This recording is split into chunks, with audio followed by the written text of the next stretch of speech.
Hi, everybody. This is Carol from STS. We're going to get started here.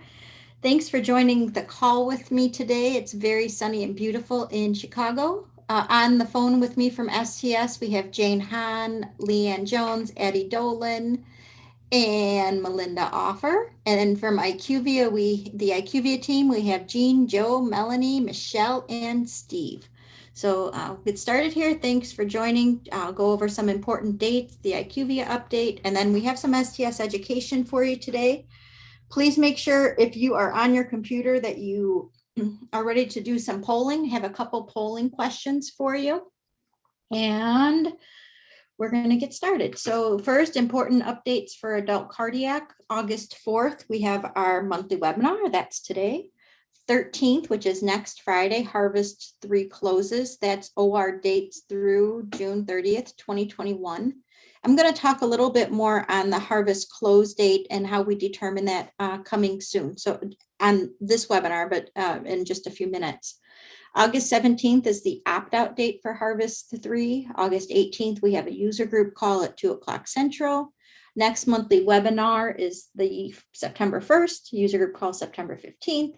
September 16th, we have a live new data manager webinar. Melinda will be hosting that. So if you're new to the database or just would like a refresher or someplace to ask basic questions, we'll be providing that webinar with Melinda taking the lead on it. And then October 12th through the 15th, we have AQO, and adult cardiac is on Thursday, October 14th. STS updates. Harvest 3 is closing on August 13th. Get your data in, get your data clean, and get your data back in. We're going to talk more about Harvest 3 closing.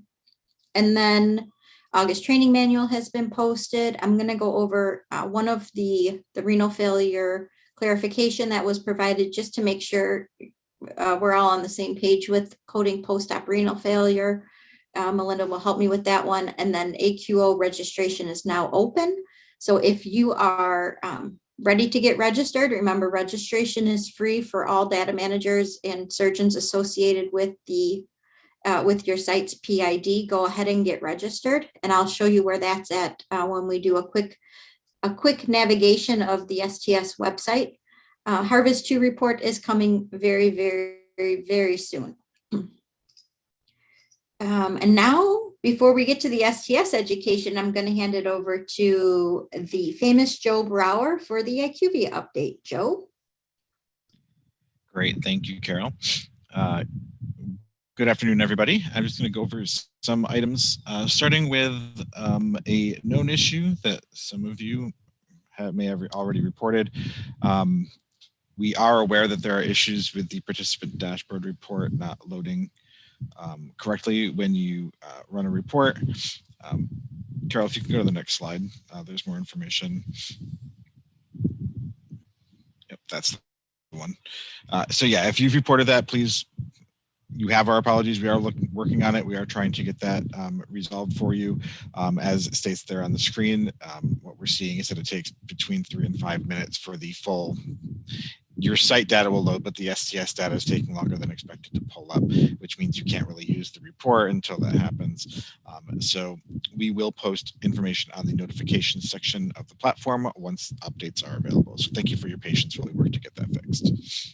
Hey, Joe, just real quick, I think there's a little bit of rubbing or feedback on your microphone.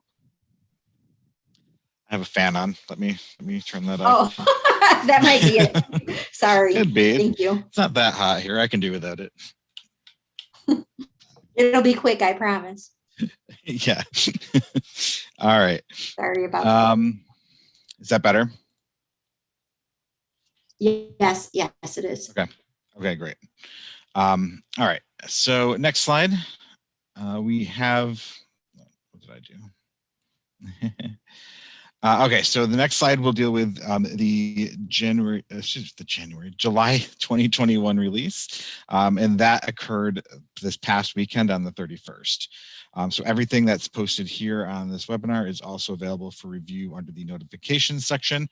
So feel free to take a look at that if you want to review this at a later date.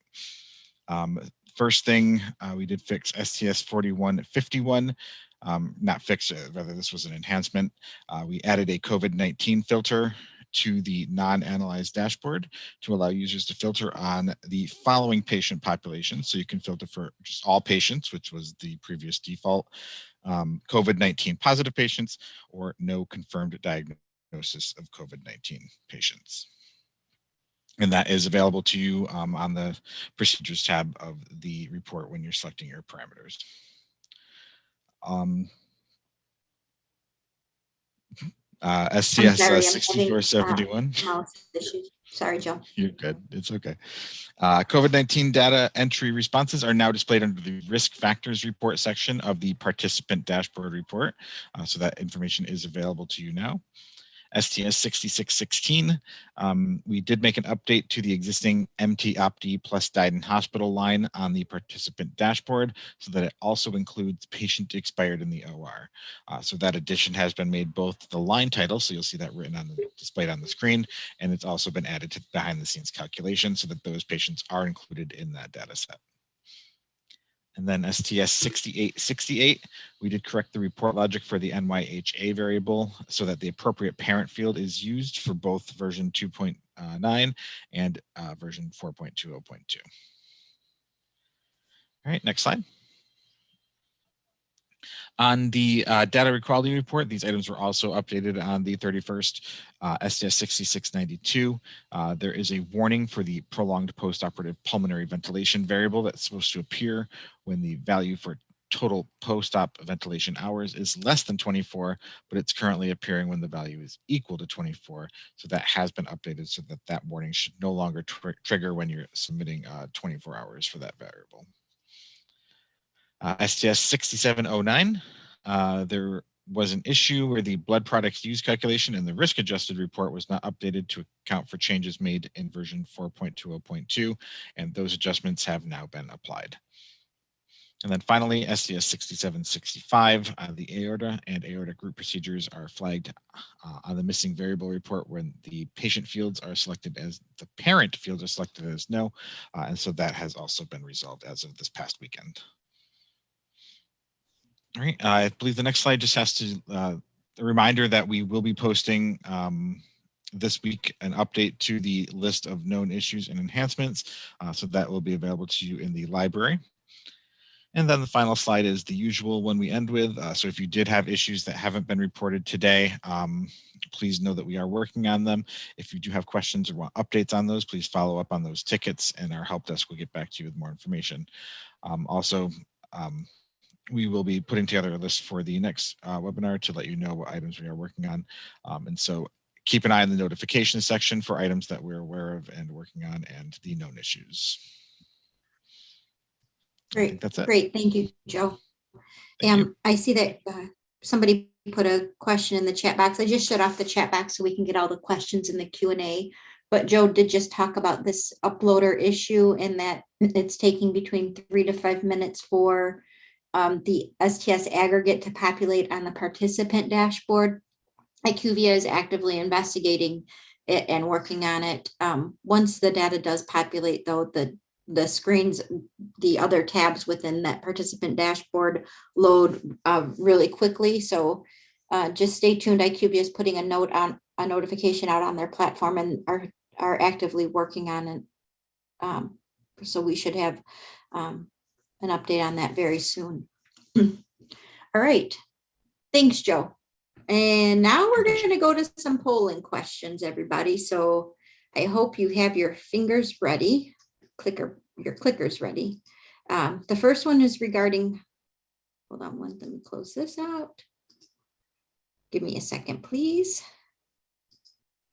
There it is. Okay, first one is, please let me know, can you all see the question, panelists? Yes. Yep. Okay. The first one is, how comfortable are you using with using the IQVIA platform in preparation for harvest close? And the choices are not at all comfortable, doing okay, but could use a refresher, and I got this. And I can tell you, I am going to give you a refresher. I just want to kind of gauge where folks are at right now to see. And if you need specific help. Doesn't look like too many folks are having major issues, but a lot of folks could use a refresher. Just give it a few more seconds to run. I think everybody's responded who's going to. So I'll share the results. I think you all can see them. 15% said it not at all comfortable. This was out of 267 responding. 15% not at all comfortable. 49% felt okay, but could use a refresher, and 36% are confident and they got this. So there's that poll.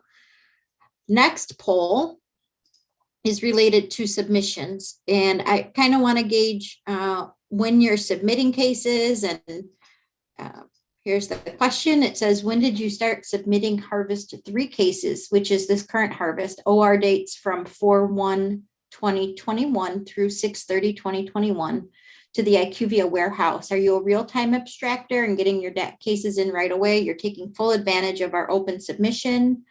Started in May, started in June, or you're old school going with the 2 weeks before harvest close. And if you're in that 2 weeks before harvest close and you're asking me for a deadline extension on the harvest close, I think we're going to have to work with you on getting you up to that using that open submission, because that was really the goal, was to take stress off of the sites that 2 weeks before harvest close. So we started that open submission back in 2016 to help sites with that. And it's okay. I know folks get in routines and it's hard to change the process, especially if you're over many registries, but something to consider. So the choices were that you're a real-time abstractor. Folks are still answering, so I'll give it a few seconds here. Choices were that you are a real-time abstractor, you started in May, you started in June, or you're just going to wait until the 2 weeks before harvest close, which would be mid-July. 20%, we're pretty close. We have 68% of folks answered. So I'm going to end the poll and I'll share the results with you. 20% said that they're real-time abstractors. 25% started in May, 21 in June, and 33% like to wait until the last 2 weeks before harvest close. I'll stop sharing that one. And then we have 2 more questions left. Increments. This is another question related to the harvest close. And the question is, are you submitting and cleaning your data as you go in large batches? So I submit cases to the data warehouse as soon as I can and clean as I go. I'm a small batcher. I submit cases to the data warehouse small increments, maybe 1 to 2 weeks at a time. I'm a mid-sized batcher. I submit cases to the data warehouse in monthly increments. I'm a monthly batcher, and I submit cases in quarterly increments. I'm a large batcher. So the goal is to get folks to do this often and in small batches, so you don't have a whole lot of cleaning to do when it comes time for harvest close. So you're not stressing your resources out just focusing on the STS database when you have other responsibilities, especially if you're getting pulled for things like COVID. We unfortunately can't stop COVID right now, and it's impacting certain sites, but it's going to keep doing that, and it's going to move regions. So it's really important that we get our data in. I'm going to stop and share the results here. 67% of folks responded. It's really important that you get the work done when you can get it done, so when things like this happen, a COVID, or if there's a natural disaster, a hurricane, or tornadoes in certain areas, that you don't feel so stressed out if you get pulled. So only 7% submit in small batches, 13% submit maybe 1 to 2 weeks at a time, 44 are doing monthly increments, and 37 is a large batch. When you get your reports back, and if you're doing larger increments, if you get your reports back, you have a lot more data to go through and clean up and resubmit and follow. So I strongly suggest considering submitting more often and in smaller batches to help you with that and take the stress off of you when we get close to harvest close. Okay, one last question. It's a clinical question, and I'm going to ask this twice. I'm going to ask it now, and then I'm going to ask it after Melinda and I do a little bit of education, and we just want to see where folks are at with this and what how you're coding these patients. So this patient had dialysis preoperatively, according to the STS definition. So a patient who is planned and on dialysis, they go to surgery, they come out, they're back on dialysis. Are you going to code this patient as a new post-op renal failure? Yes, this patient is a new renal failure, or according to the NQF definition, because the patient had pre-op dialysis, they, according to the training manual, they are not considered to be a new post-op renal failure. So you're going to code this no. I just want to see where folks are at on this. We had a few questions come in and it seemed like we could provide some more clarity on this. So I just want to gauge where everybody's at. And maybe I don't need to re-answer this. It looks like just about everybody. Let's see, still got folks responding. We're at 74% responding. I'm gonna end it here and I'll share the results with you all. It looks like 100% of folks, there was one person who said that they would code this as post-op renal failure. 100% of you said that you would not code this as a new post-op complication, and that is correct. This patient is not a new post-op complication, but we're going to do some education. So just to make sure we all get it. Okay. Thank you for humoring me with my polling questions. So let's talk about harvest resources, harvest cleanup, resource navigation, quick info on renal failure. I won't spend much time on that. And then medication contraindications, when to code, when not to code. Melinda and I will cover these last two, and I will cover the harvest cleanup. I'm gonna just make my screen a little bit smaller here so I can go over to the IQVIA platform and pull this up. Okay. So I logged into the IQVIA platform, I picked my site, and now I just want to talk a little bit about, the notifications tabs and, the library. We're going to go to the operational report, and we're going to talk again about preparing for harvest close. The reports you have for harvest close, making sure your data is ready to go, are the missing variable, the harvest summary, and the participant dashboard. Like I said in previous webinars, the reports I would start with are the harvest summary report, then the missing variable report, and then the participant dashboard. I want to show you a couple features. I won't spend very much time on this because we do have questions coming in, but I just wanted to show you a couple features specifically in the missing variable report that I think are going to help you. So I'm just going to look at a short time frame worth of data, and hopefully this doesn't take 5 minutes to load. If it does, I'm going to have to come up with some jokes or something. I don't think it will though. Nope, it didn't. Okay, so this is the missing variable report. We have all on the left-hand side under report description, we have all risk adjusted models, which are the variables that go into the risk models, national quality forms, the additional variables that go into the national quality forms, and then procedure identification. These are variables that go in to make up the procedure identification in that PROC ID chart that determine if a case is a cabbage or not, or a valve or not. When we used to get these paper data quality reports back, these would be laid out pretty nicely for us. Alphabetical order, you could see right away if you needed to pay attention to something or not. When I went into this missing variable report on the IQVIA platform, it seemed a little overwhelming because I wasn't quite sure. Do I need to worry about all of these? Do I need to go through these hundreds of missing variables?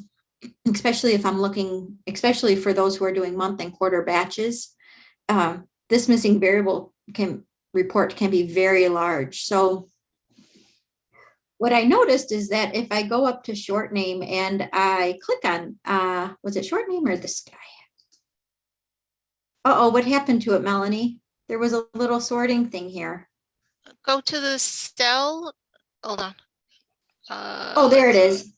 The first one. Okay, so you have to click on one of the cells here and you'll see it comes up. Yep, there you go. You can, thank you. Under name, if you click on that first cell, you'll see these two arrows here. And you can put these then, it will sort them into alphabetical order. And you can easily scroll through and see if there's anything that you really need to be paying attention to. For this instance, it looks like all of these, I might be a little concerned about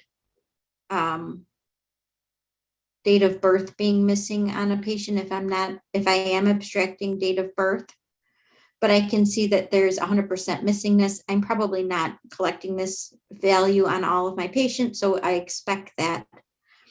But that sort feature, I think, is going to be very helpful when you're looking through the fields, just to do a quick scan. It puts everything together, and you can see what, very similar then to that paper DQR missing variable report. So that was my find on there, and I thought that that was very helpful. I don't know why that's showing up. But again, you're going to look for, all of these are probably, you're probably expecting these. I might look for something that seems a little weird. The same feature is available on the harvest summary report. And I think this is also probably going to be pretty helpful. Hopefully it's helpful. I'm full of all kinds of suggestions today. It's my brain's recovered, I think, from that. Yeah, this is the other one I thought was probably going to be very helpful. So this site has no outstanding validations. They have outstanding warnings. So if I click on this, it's going to pull up all of these, and all of these warnings down here. I clicked on the blue part of the pie. It pulls up all of these warnings. I'm going to expand this by clicking on those. And then I'm going to sort these. Hold on. I clicked on message, and I'm going to sort these. I can easily scroll through. So these are all those warnings that are saying that your values are not within a normal range, or something seems a little wacky. If you have warnings, it doesn't necessarily mean that anything needs to be done with them. It's just letting you know that it's a value that may be out of the normal range, completely expected for cardiac surgery patients for their values to be outside of normal ranges. So what I would do for this is I'm going to sort this out. I'm going to sort it out, and then I'm going to just scroll through here and see. I have two cases here where it says my pulmonary bypass time is outside of the normal range.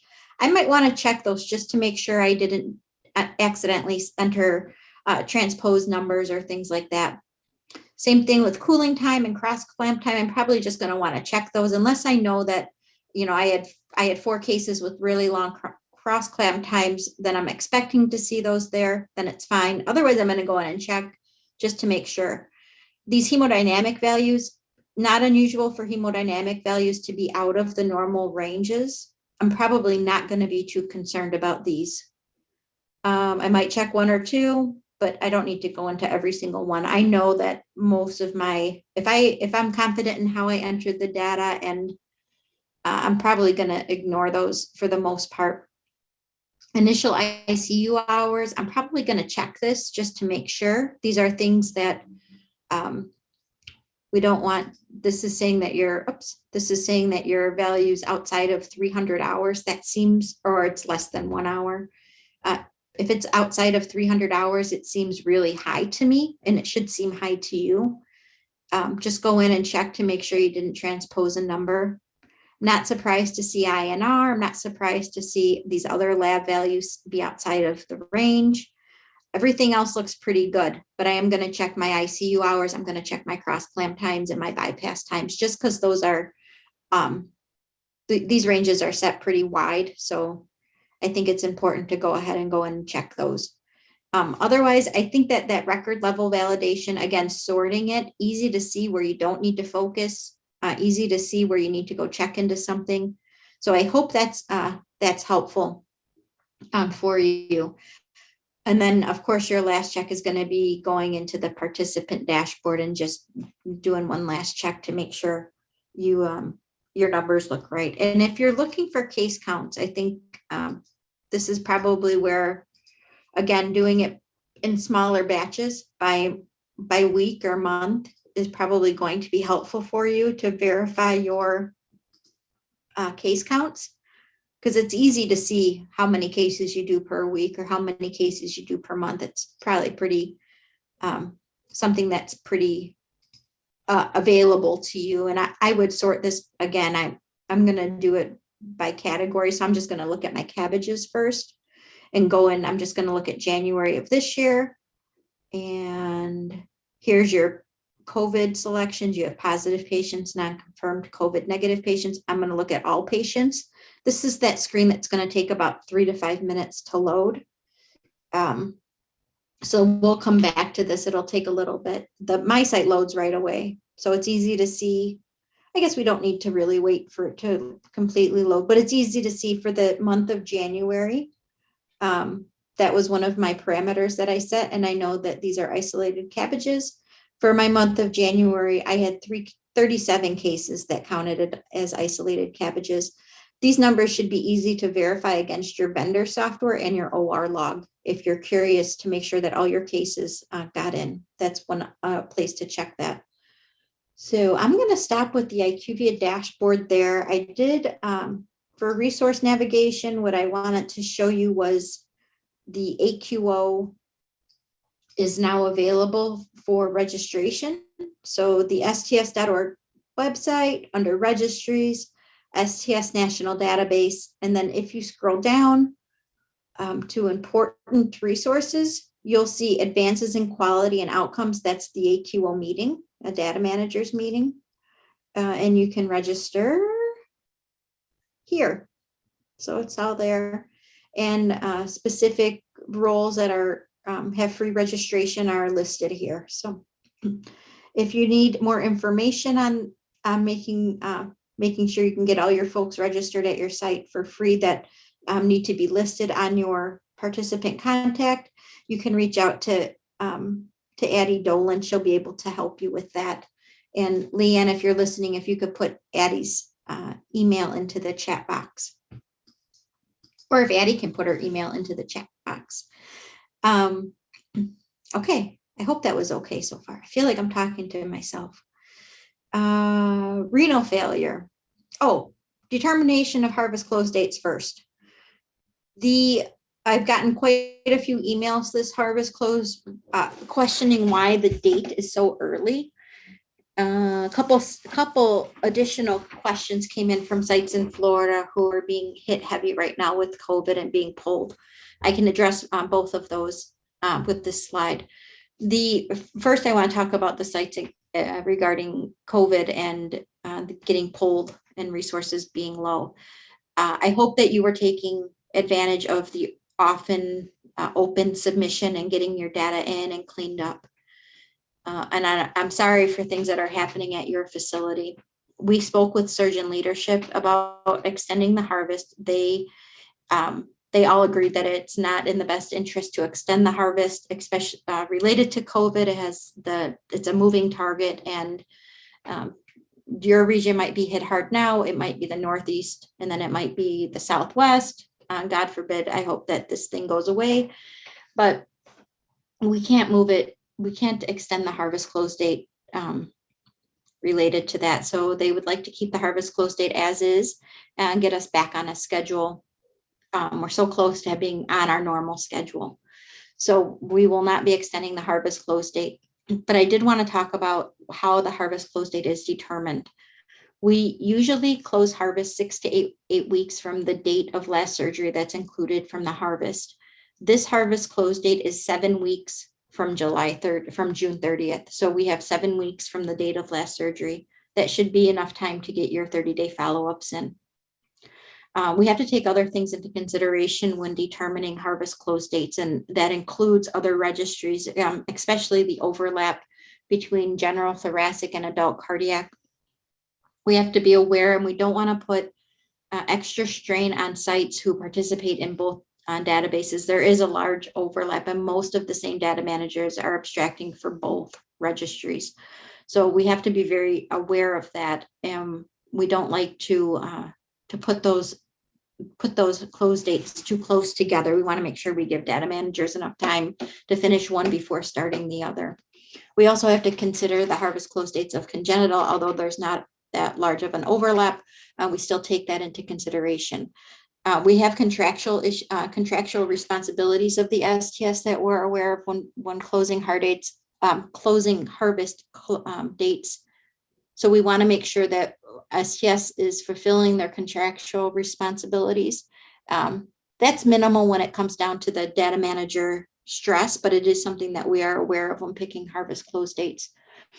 Other issues that we consider are version upgrades and then holidays.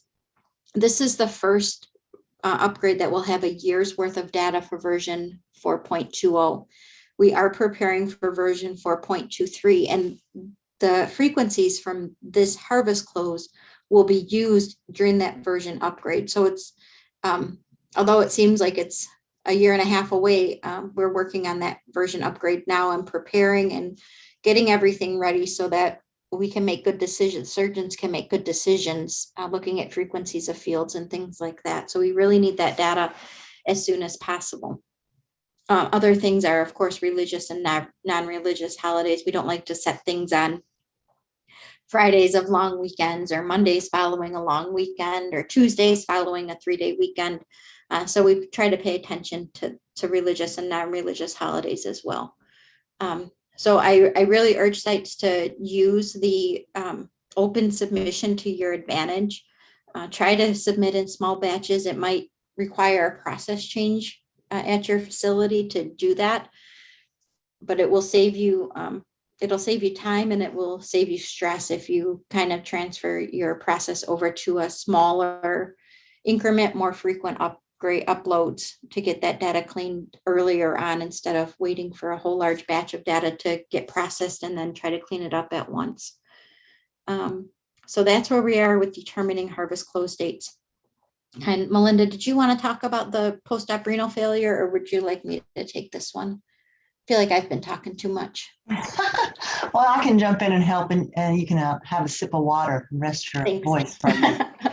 Okay. So there was some confusion. I've had a lot of questions about this lately in the mailbox, and so we put an update in the August training manual just to clarify, even though it was sort of in the training manual already, but I wanted to make sure. I was getting a lot of questions. So I thought, well, I just want to make sure that people know that if you have pre-op renal failure and you're on dialysis, then you are not going to be coding post-op dialysis or renal failure as a complication because it's a pre-existing condition.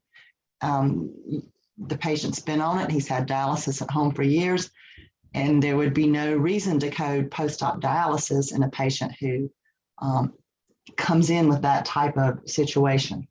It would misrepresent the surgery, that it's not a complication. This is the way the patient lives. So we added that for clarification. I'm hoping that will help people understand that a little bit better. Great. Thanks, Melinda. I hope so.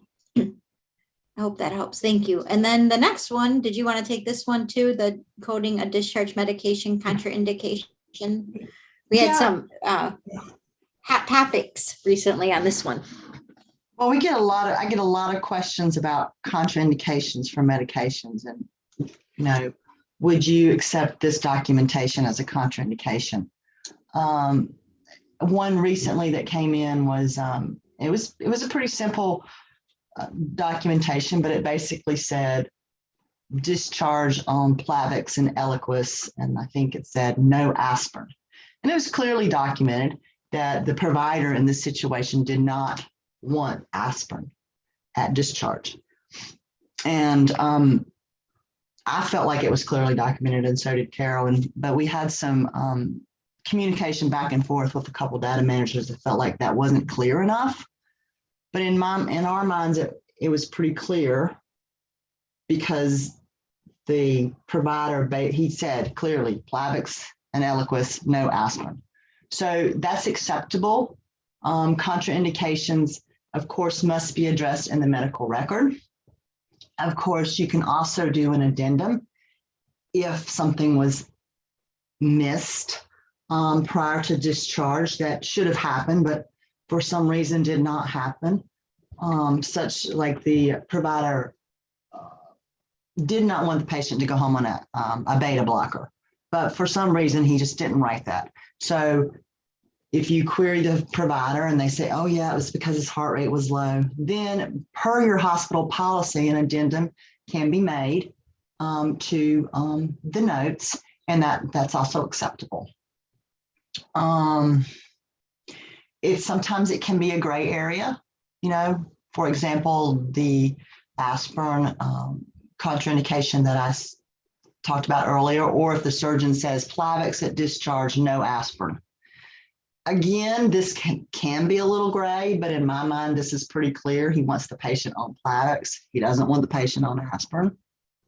I want you to remember that for the antiplatelet on discharge for isolated cabs, you only have to have one prescribed. So, they can either go home on an aspirin or a P2Y12 or another antiplatelet.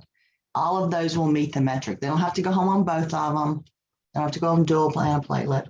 And it's only for isolated cabs too. So those are some important points to point out. Yeah, great, Melinda. Thank you. I agree. It's important to point those out. Good information. Thank you. And I'm sure we'll get questions. This is the NQF measure. Just wanted to show the antiplatelet medication. This is again posted on the sts.org website under adult cardiac version 4.20 NQF measures. For version, this all applies. At the beginning, the right-hand side is the exclusion category. So this all applies.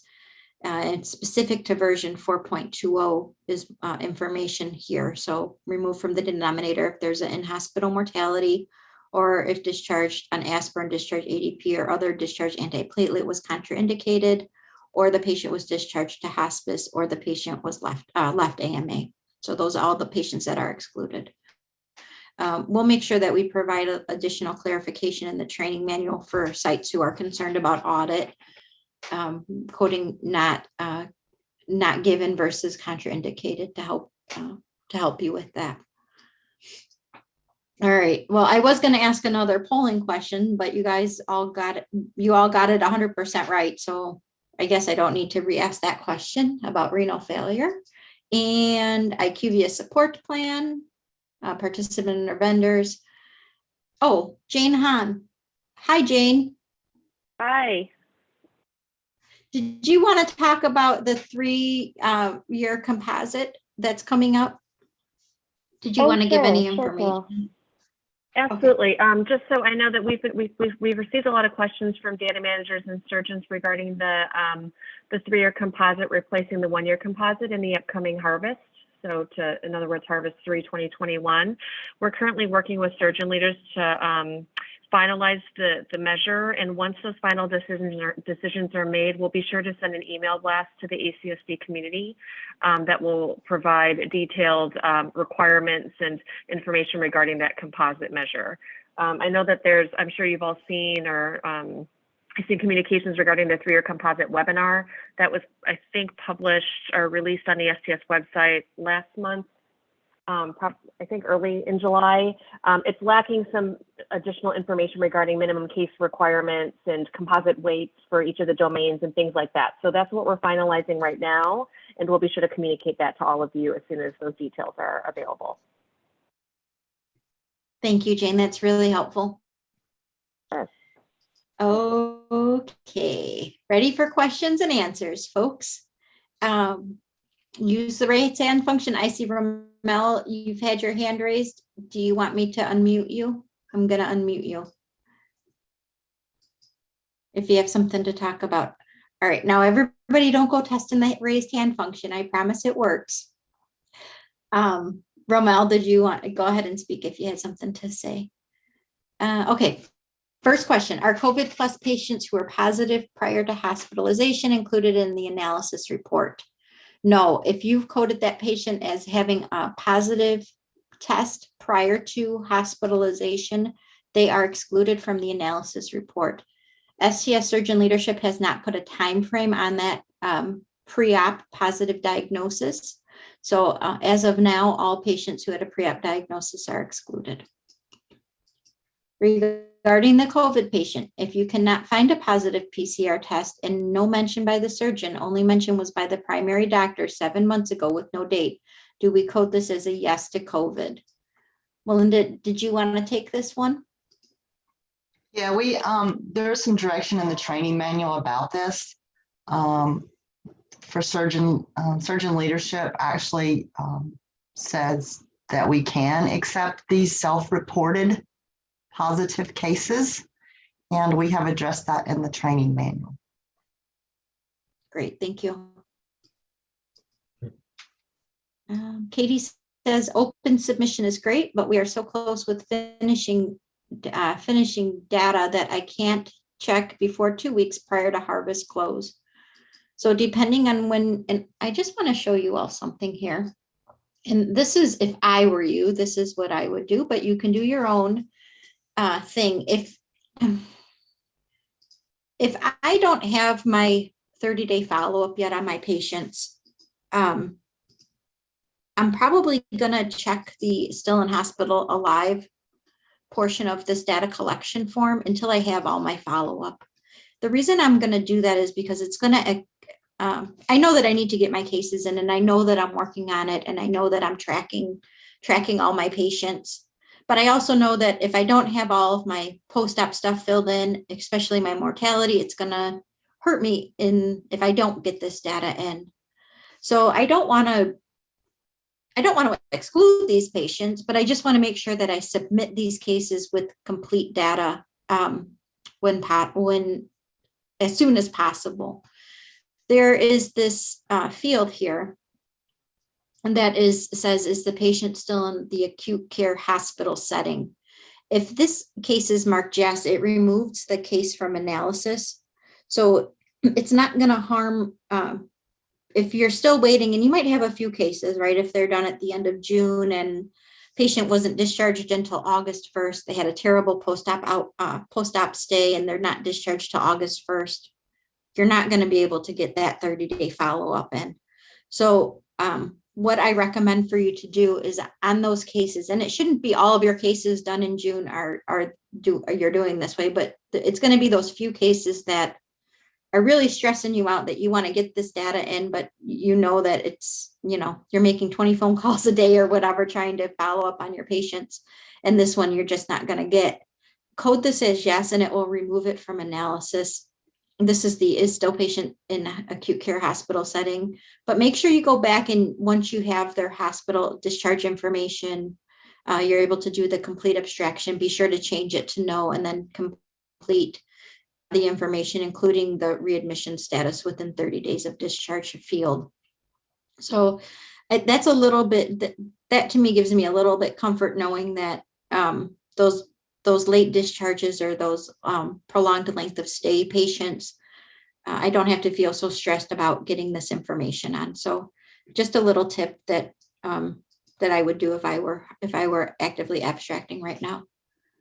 Michelle says my harvest is mostly finished, but some of the patients have not hit the 30-day from discharge. So again, this is the same thing as I would just mark these patients as still an acute care setting, a hospital setting as yes. They will remove it from analysis for you, and then you can catch those patients up on the next harvest close. We abstract real time, meaning the day after OR. So at any given point, yep, there are lots of open cases that would give much missing data. We do have a vendor query function that is used often to keep data clean. And that's great, Cindy. That's exactly what I would do abstracting at the site. We must have been trained by similar people. That's what I would do, is I know that if I submit those cases to IQVIA, I'm going to have a lot of missing, but I'm going to use that vendor query function just to make sure I have my data clean before submitting to IQVIA. I agree with Katie. I am never real time and find it a constant issue to get data abstracted in time for harvest deadlines.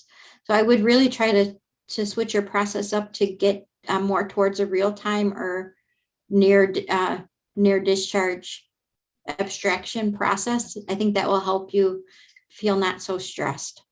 It was great for the last harvest that the deadline was the end of May. That made it easier to get all the data abstracted and 30-day follow-up finished. We are a large volume site who struggles to meet the current deadline. Well, I hope you can do your best, Amy, to get your data in. Again, I don't know if you're doing real-time abstraction and how often you're cleaning your data, but maybe some of those tips would help you. If you submit in small batches, you can't use IQVIA to clean, as they see everything is missing since most cases are only partially collected. I guess what I'm saying is I would be submitting my cases if I were doing a week submission. If I was doing submissions every week, I would be submitting those cases. Most patients are not in the hospital following CABG or valve for more than 7 days. Unusual if they're in the hospital for 14 days or more. So I would be doing, if I was submitting today, I would be checking data from maybe a week or two ago or 2 or 3 weeks ago to get that cleaned up. You can use your vendor software, like Cindy said, to clean up that data before submitting it to the IQVIA platform. And then you say the IQVIA cleanup also takes additional time that's necessary, as they don't allow to sort by missing on only cases where the data would be required. So I showed you some sorting functions. You can look at the PROC ID chart, and you can also look at, you can use the case filter to look at isolated CABG, isolated valve, and things like that to check for missing variables. Leadership wants to review the data prior to submission, not allowed to upload in smaller batches, as they want to look at it as the quarterly results. Does anyone else have this issue? Well, let's see what folks say, Donna. I don't know. And you can show it to them in quarterly results. You can run that participant dashboard by quarter. So that might help you with that one. Is there a video teaching, Melanie, is there a video teaching the entire submission process for interim data managers that recently took over data management? We do have videos available, but also that new data manager webinar is going to be pretty helpful. The videos are available on the STS website under registries. So I went to sts.org under registries. Oh, and then STS National Database. And then if you scroll down, you'll see important resources. The fourth one down is Data Manager Education.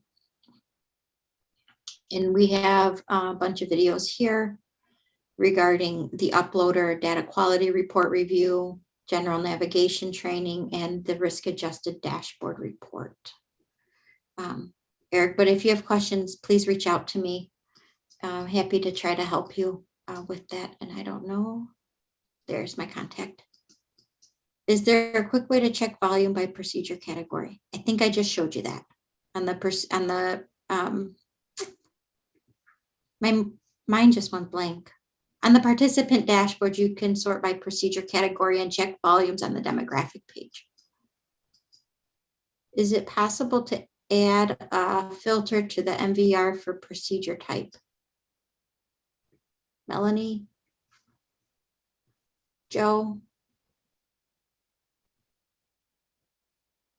Okay. Sorry, I was trying to find my mute button. Currently, no, but that's certainly something we could take back as an enhancement request. I can certainly see the value in something like that. So that's something we could discuss. Yeah, that would be a good enhancement. Thanks, Peter, for the idea. Thanks, Joe. Mm-hmm. Can you please add sequence number after the short names in harvest? Okay, I can take this one. In the harvest summary report or any other location where short name is used. I certainly understand the value of having the sequence number. The reason why we cannot add the sequence number is because sequence numbers change between versions. So it is likely that a short name can have multiple sequence numbers across versions. That's why we use short name. And I can show you, because we have talked about this, I can give you an example of how they change. Just looking at adult cardiac, we have the list of that in the software specifications. It's the last section. So this is and we try to keep them the same, but they do change. So this is the different versions. These are the short names. The short names never change across versions. The sequence numbers do change across versions. So just example, antibiotic discontinuation has had 1, 2, 3 different sequence numbers. So it's really difficult to display that sequence number and make sure that it's not difficult. It's just not going to be helpful to you to do that. So it's best to know the short name and to search by the short name. The short names are provided on the data collection forms and in the training manual. Can you show how we are supposed to review our mortality percentages for isolated cab for this harvest? So for isolated cabs, for looking at your, for looking at your mortality percentages, I would go to the, I think I wanted to stay in the operation in the dashboard. Oh, nuts.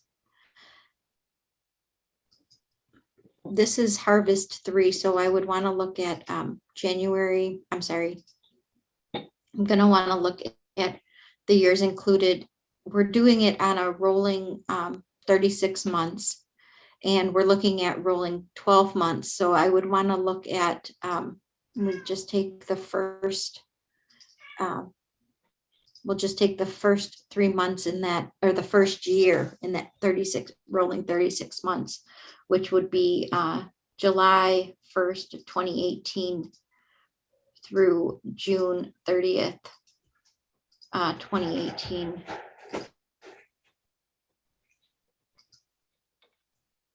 Oh, well, let me go. What am I doing? Oh, sorry, June 20. Oh my gosh, June 30th, 2019. So I'm going to look at this is the first year within that 36 month range that I'm going to look at my mortality. I'm going to look, I would just look by procedure type first. I'm going to look at isolated cab. And I'm going to look at, it doesn't matter, but we know that COVID positive patients are going to be excluded. So I would probably just look at my no confirmed diagnosis of COVID, and then I'm going to apply my parameters. Again, this might take a second to load, so we'll let it do its thing. I'll go on to the next question, and then I'll come back to this one. Next question is, if a patient is sent to hospice at day 40 after surgery and expires 2 days later, is it still counted as an operative mortality since it is more than 30 days post-op? The answer to that is yes. Any discharge to hospice is considered an operative mortality. Okay, well, that didn't take 3 minutes to load. I think this is where I want to be. I'm going to go to my discharge mortality section here. And the 3 fields I know that make up the mortality missingness are the MT 30-day stat, where are they at? The 30-day stat, the MT date, and the MT FD, I believe, are all ones that I'm going to look at. So you can see your missingness here for each of those individually. And then you can see it combined. And this is just the yes. And I think, I don't think status at hospital discharge is used, but all the missingnesses are here. Missings are here for you to look at. And Melanie, I have a question for you. I'm here. Do we show a composite percent missingness for these mortality fields, or do we only show the yeses? Just the yeses. Okay. So yeah, so you should look at each of those individually to see where you're at. If you're, you can add those up together to see where you're at with the 2% or less missing threshold. My surgeon wants TAVR entered into the STS even though it's optional. Is it possible to filter out TAVRs in the other category in the harvest summary report to only see aorta cases? Not at this time, there's not that filter, but well, TAVRs are not, Melanie, when a site submits a TAVR, are they included in the other case at this time, or are they? I think they are, right? They're in other. Yeah, they're in other. Are you talking about when we're filtering on Proc ID on the dashboard? If we're using, Yeah. Mhm. yeah, they would fall under And other. okay. Yeah, and we don't have a way to filter those out, but that's a good question, and we can bring it back and talk about for elaboration to filter out the TAVR cases completely. We are also looking at elaboration of building out more reports for the other procedures, and so that will be helpful for you for the aorta cases. If you have patients that have their surgery at the end of the quarter, they end up in lengthy post-op to 30-day. So that's the one I was talking about where I would just code this in a patient still in acute care hospital setting, yes, to remove that from analysis for this harvest, and then make sure you get them in for the next harvest. Same thing for the question regarding readmission. If the 30-day post-op discharges after harvest date, same thing, I would still code this patient as in the acute care hospital setting, yes, and then go back and answer that question for the next harvest, close to include those patients. Please clarify as I am new. I guess we only have 1 minute left. Please clarify as I am new. Do I wait and upload all 3 months worth of patients data at one time, or should I submit each week or month as they are completed? It's really up to you how you want to do it. My suggestion, and I think the suggestion of other folks who want to feel less stressed at the end of harvest close, is to submit often in small batches, and then you don't have to do all 3 months at one time. And Cheryl says, since the dashboard is not working, we are not able to look at our percent missing. Since we don't have an expected date of repair, how will this impact the harvest submission? The dashboard is working and you are able to look at your percent missing. We're seeing a delay in the results returning, but it Yeah, will but just when I did that one though, Melanie, it worked really It was fast. a smaller population, smaller case count. That Oh, you did like 1 month. I can't remember if it was, it came back with a yeah, was it? much No, it was smaller. a year. I It did was a a year? year. Yeah, well, maybe on Yeah. that site they didn't have for that time period. The And I record count was really low. and I excluded COVID patients. What was the time frame? It was a year, July 1st, 2018 through June 30th, 2019. COVID wouldn't have been, I think I need to look at that. COVID wouldn't have been. Oh, that's probably why we Yeah. didn't have those fields. The temp code, the field would have been null. So I think it may not have given you what you needed for that time frame with that filter. It's gonna look at 2020 forward. Yeah. Yeah. And then I just want to address a statement from Susan. It says, you can't totally clean data until 30-day follow-up is done. So it makes no sense to waste time submitting weekly to find out you still have follow-up data missing. So you have to figure out your timeframes as to when, like I said, you have to submit backwards. So if I'm working, if this Friday I want to check, if I want to do cleanup every week, which is going to really help me make sure that I'm ready for harvest close, I'm not going to be checking the data that's done this week. I'm going to be checking my 30-day follow-ups that were done 30 days ago. I'm going to be checking my patients that were surgical patients that were probably discharged probably last week to make sure I have all of those cases, knowing that I need to do 30-day follow-up. But you need to plan your calendar out so you know what you should be checking, and you should be doing it. I suggest doing it on a weekly basis to make sure that you're getting all your 30-day follow-ups in for that week. And you could even do it on a daily basis if you know your patients were discharged on what days. You could even do it on a daily basis, but setting a day aside to say, I'm going to go back and check my 30-day follow-ups once a week. I'm going back and I'm checking all the patients that were discharged 30 days prior, that week prior, to make sure I have all their data ready to go. And I can submit those cases and I know I'm good to go. The most that you'll have at the end are those patients that are those patients that were discharged mid to late June, or who were discharged in mid-July. Those should be the only patients that you're following up on right now. The other patients should already be done. If you're doing this on a weekly basis, those would be the only patients that you have to worry about right now.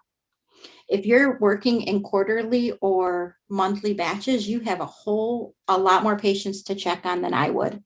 So I'm going to get done faster than you because you're checking a whole big bunch of patients right now versus me checking what happened 30 days ago, 1 week of 30 days, if that makes sense. So yeah, you should really be cleaning up your data more frequently. All right, I think I'm gonna end it there. Leanne's writing an answer to somebody. And if you have any specific questions or if there's anything I can help with, reach out to me at ccrone@sts.org. Melinda's been manning the FAQ mailbox like a boss. She had over 75 emails in there yesterday. And I know she's getting back to folks really quickly. So, oh, I see 2 hands up. Rita, you could go ahead and talk if you wanted. And we'll see. I don't think, nope. Oh, Carol? go ahead. Hi. Hi, this is Hi. Diane. I'm calling, I'm really Diane. about filling in for, is the patient still in acute care hospital setting? So you're saying, even if my patient got discharged, they're not in an acute care setting anymore, I should put yes if the 30-day follow-up from discharge is beyond the submission date, and I should put yes if the 30-day status after surgery, they're not coming back for follow-up until after submission deadline. I should be putting yes in that category. I was told, Yeah, it should be. although and Melinda, maybe I misunderstood, but I wrote this question, the frequently asked question, and I was told to leave the readmission blank. Yeah, that's what I normally say, Carol. The readmission can be left blank because it's not a metric. The mortality can't be left blank. So Yeah, we have other fields though that are looked at for 30 days, like the deep sternal wound infection. So these cases are going to be, if you don't have that information, it's going to be incorrect. And that's one of the, we use for the composite measure. That's the only reason why I would say to code, not the only reason, but that's one of the reasons why I would say to code this acute care hospital But setting. just to make Also, sure, if I can't get 30-day follow-up after surgery or after readmission, I am to code patient is still in acute care setting, yes. Until you're able to get that information, because sometimes those timelines are very tight. And it's not just this harvest, it's all of the harvest where those But timelines, that would those take, patients that that are would done. take like 3 patients out of my submission then. Yeah, so you have to be aware of that.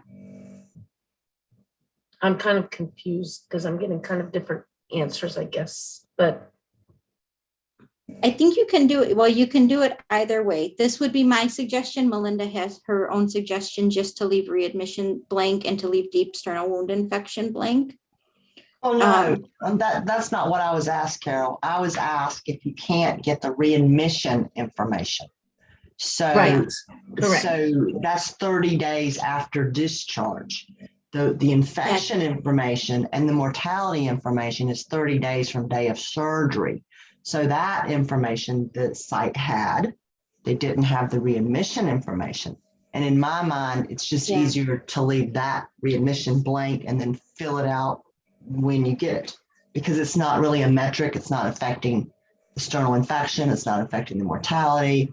It was also a patient. It didn't affect any discharge medications or anything. So it was really just a readmit question. Correct. Yeah. Yeah, I agree with that, Melinda. And I think it's fine to do that. I also think it's fine to code it as still patient in acute care hospital until you have all the 30-day follow-up on the patients. Yeah, either way, I think is a good option. So I think sites just have to choose the method that works best for them. Yep, I agree with you. So whatever's going to work for you, Diane. My suggestion was just that would remove your patient from analysis, and you wouldn't have to, if you're really struggling to get your cases done and you're behind and all of that, just remember that would remove the inpatient in acute care hospital setting, would remove your patients from analysis. Right. It's more that some don't have their follow-up until after the submission date.